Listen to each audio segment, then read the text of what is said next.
एक छोटे से गांव में एक पुराना मकान था जिसे देखकर लोग डरते थे। उस मकान में एक परिवार रहता था जिसमें एक लड़का और उसकी माँ थी। लड़के का नाम रोहन था और उसकी माँ का नाम शारदा था।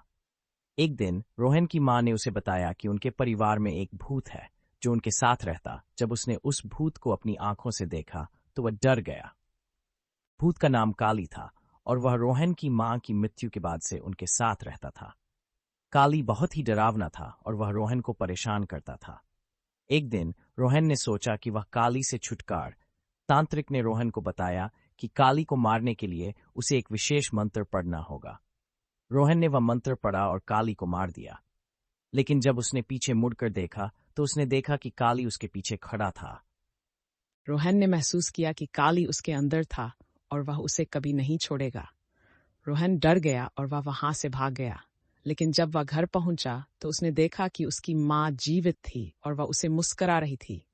रोहन ने पूछा कि यह कैसे संभव है, तो उसकी माँ ने बताया कि काली ने उसे जीवित कर दिया था का हिस्सा और वह उसे कभी नहीं छोड़ेगा।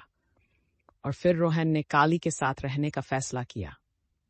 महसूस किया कि काली उसके लिए एक सच्चा मित्र था। काली ने रोहन की सारी समस्याओं का समाधान किया और उसे खुश रखा। लेकिन एक दिन रोहन को एक अजीब सपना आया। उसने सपने में देखा कि काली उसके सामने खड़ा है और उसे बता रहा है कि वह उसका दुश्मन है। रोहन ने सपने को नजरअंदाज कर दिया, लेकिन जब वह सुबह उठा तो उसने देखा कि काली उसके सामने खड़ा था और उसकी आंखें लाल थीं। रोहन ने महसूस किया कि काली वास्तव में उसका दुश्मन था और उसने उसे धोखा दिया था। रोहन ने काली से लड़ने का फैसला किया, लेकिन काली बहुत ही शक्तिशाली था। रोहन ने महसूस किया कि वह काली को अकेले नहीं हरा सकता था, इसलिए उसने अपने दोस्तों की मदद ली। उन्होंने मिलकर काली को हराया और रोहन को आखिरकार शांति मिली।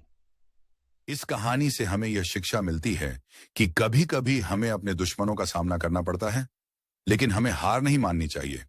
हमें अपने दोस्तों की मदद लेनी चाहिए और मिलकर हम अपने दुश्मनों को हरा सकते हैं। काली को हराने के बाद रोहन ने महसूस किया कि वह बहुत ही मजबूत था और उसने अपने जीवन में एक नया अध्याय शुरू किया। वह अपने दोस्तों के साथ खुशी से रहता था और उसने कभी भी काली को नहीं भूला।